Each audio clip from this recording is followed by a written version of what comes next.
Hi everyone, my name is Dylan Craven, and this is my presentation, A Remote Beauty. So today I'm going to be talking about St. Martin. It's a Caribbean island located a few miles east of Cuba. It's home to indigenous populations for thousands of years. It's considered a sanctuary for diverse wildlife and vegetation, and it is a very hot tourist destination.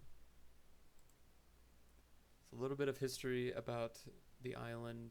There is a known presence dating back 3000 to 3000 BC. These people we refer to as Amerindians and often refer to themselves as Soiliga or Oalichi.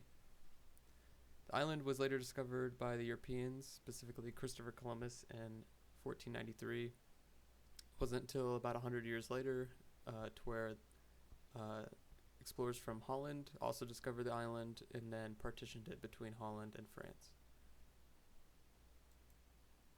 So, what's so special about the island? Well, the geography is quite stunning. It includes rolling hills, clear as water, cliff beaches, white powdery sands, glass like waters. It's truly a beautiful place. Uh, in addition to that, there's a high diversity of wildlife. There's over 600 native uh, species of animals, and this is on an island that's relatively small. It's only 34 square miles. There's also low light pollution just because of its position in the Caribbean, so every night there is a plethora of stars in the sky. So the people of the island, um, one set of people from the island are known as the Arawaks, and they descended from the native Amerindian people. Uh, and the culture of the island is largely a farming and fishing society. The infrastructure is relatively underdeveloped. Um, Most of their days are spent in a community based setting. Their clever ingenuity is pretty inspiring. Most of their infrastructure is built from wood, straw, and a little bit of metal.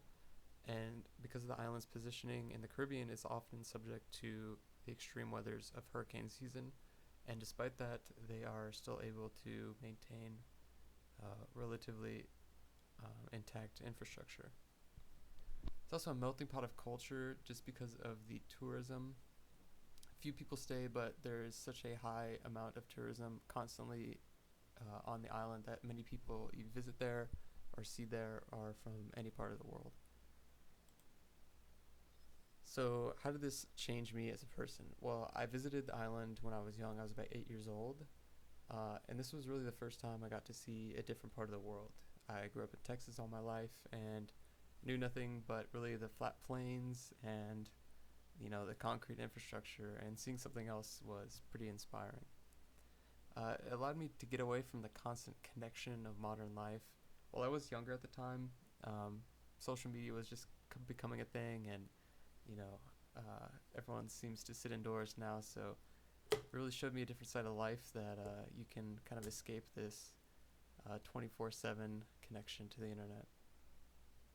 And it also reminded me to take care of the planet. I mean, the wildlife and vegetation are so beautiful there that really is a shame that um, climate change and many other factors are endangering a lot of species and our planet in general. So um, it really made me appreciate what we have on this planet.